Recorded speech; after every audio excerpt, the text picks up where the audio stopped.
செங்குருதி சேயோனே வங்கோடிய வேலோனே செவ்வளரி தோளோனே எங்குடிய காப்போனே.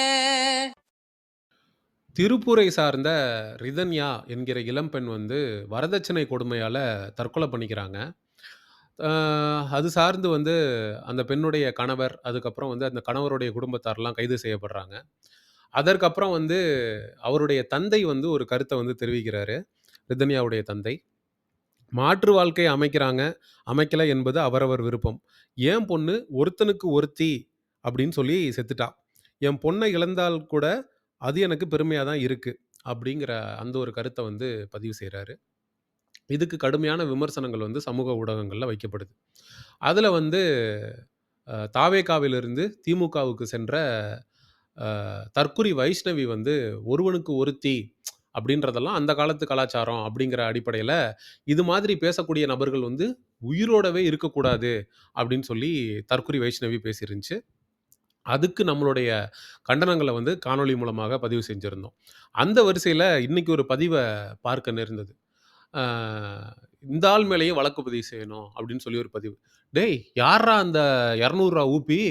இந்த ஆள் மேல வழக்கு பதிவு செய்யணுமா? என்னடா சொல்றீங்க?" அப்படின்னு சொல்லிட்டு உள்ள போய் பார்த்தா, அது ஊபி கிடையாது. நாம் தமிழர் கட்சியுடைய மாநில பொறுப்பாளரு. அடங்கொய்யால!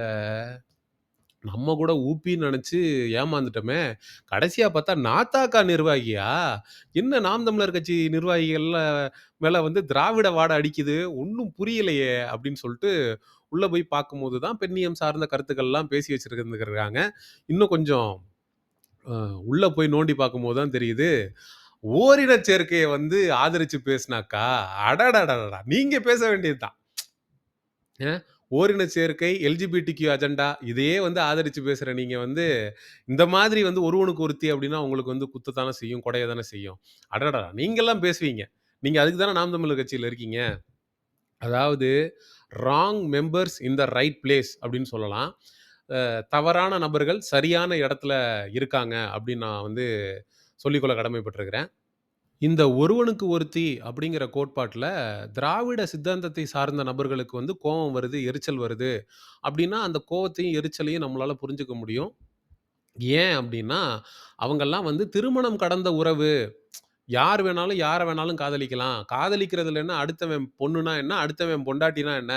காதல் அப்படின்றது வந்து இதான விஷயம் தானே. அது யார் மேல வேணாலும் வரலாம்.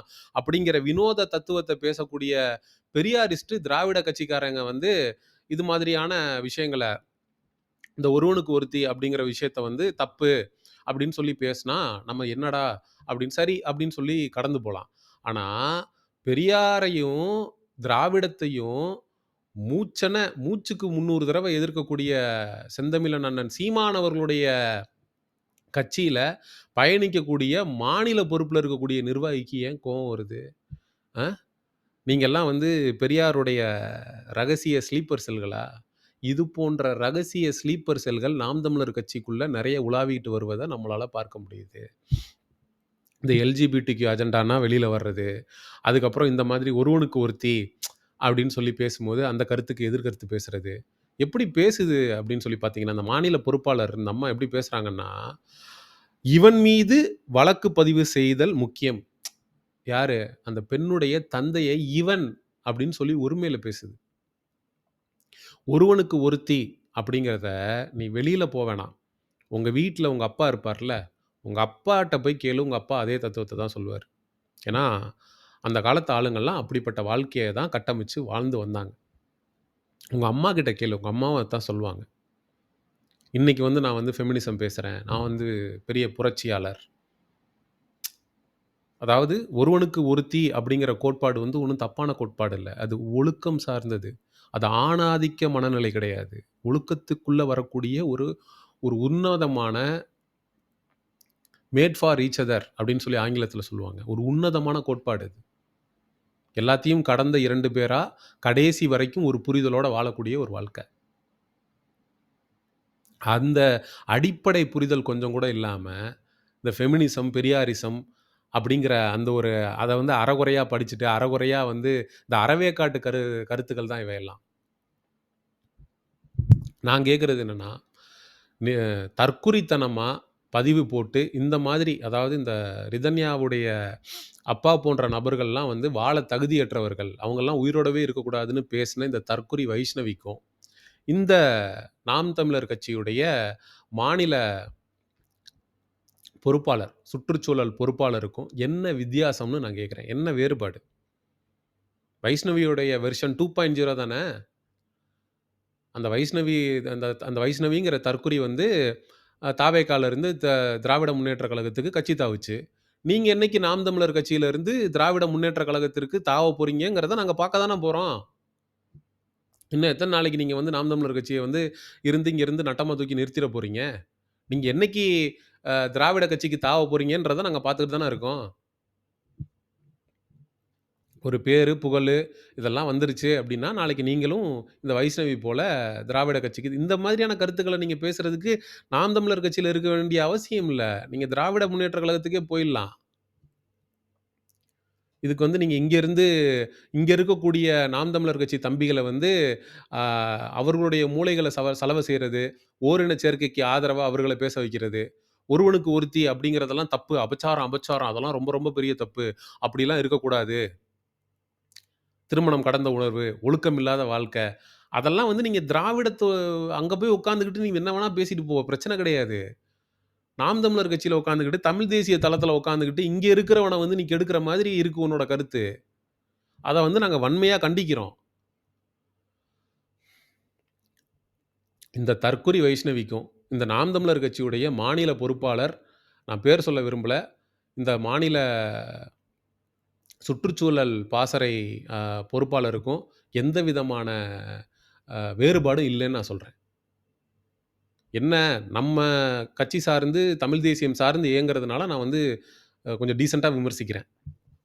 வைஷ்ணவிய தற்குறி அப்படின்னு சொல்லி விமர்சனம் பண்ண எனக்கு, இவங்கள தற்குறின்னு சொல்றதுக்கு ரொம்ப நேரம் ஆகாது.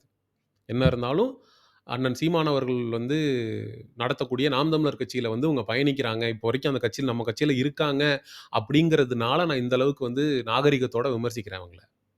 இன்னும் கடுமையாவும் எனக்கு விமர்சிக்க தெரியும். போயிருங்க. இந்த மாதிரி கருத்தியல் பேசிட்டு நாம் தமிழர் கட்சியில இருந்துகிட்டு, நாம் தமிழர் கட்சி தம்பிகள கெடுக்காதீங்க அப்படிங்கிறது தான் என்னுடைய தாழ்மையான கருத்து. இத வந்து நாம் தமிழர் கட்சி தம்பிக எப்படி பார்க்குறீங்கன்னு எனக்கு தெரியாது. உங்களுடைய கருத்துக்கள வந்து கமெண்ட் செக்ஷன்ல சொல்லுங்க.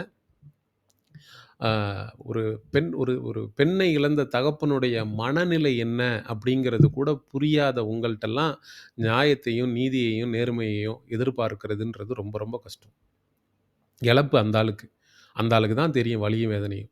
கடன உடன வாங்கி கோடி கோடியா செலவு பண்ணி, ஒரு கல்யாணத்த பண்ணி வச்சு, கடைசியில அந்த பொண்ணு வந்து செத்து போச்சுன்னா, அது அது இழப்பு அந்த ஆளுக்கு தான். நீங்க ஈஸியா உட்காந்து கருத்து சொல்லிட்டு போயிருவீங்க. அவர் இடத்துல இருந்து பார்த்தா தான் தெரியும். எவ்வளோ கோவம் வருது? ஒருவனுக்கு ஒருத்தின்னா உங்களுக்கெல்லாம் அவ்வளோ கோவம் வருது. ஆ? அவ்வளோ தப்பான விஷயமா என்ன ஒருவனுக்கு ஒருத்தின்னு வாழ்ந்து என் பொண்ணு செத்துட்டா அப்படின்னு அவர் சொன்னது வந்து உங்களுக்கு அவ்வளோ நெருடல ஏற்படுத்துதா என்ன? அது ஒழுக்கம் சார்ந்தது. அந்த புரிதல் கூட இல்லாம, தற்குறித்தனமா இவங்க எழுதி வர கருத்த வந்து நான் வன்மையா கண்டிக்கிறேன். நீங்களும் கண்டிக்கணும் அப்படிங்கிறத வந்து நான் தாழ்மையா கேட்டுக்கிறேன். நாம் தமிழர் கட்சி தம்பிகள்ட்ட. அடுத்த ஒரு காணொளியில் சந்திப்போம். நன்றி, வணக்கம்.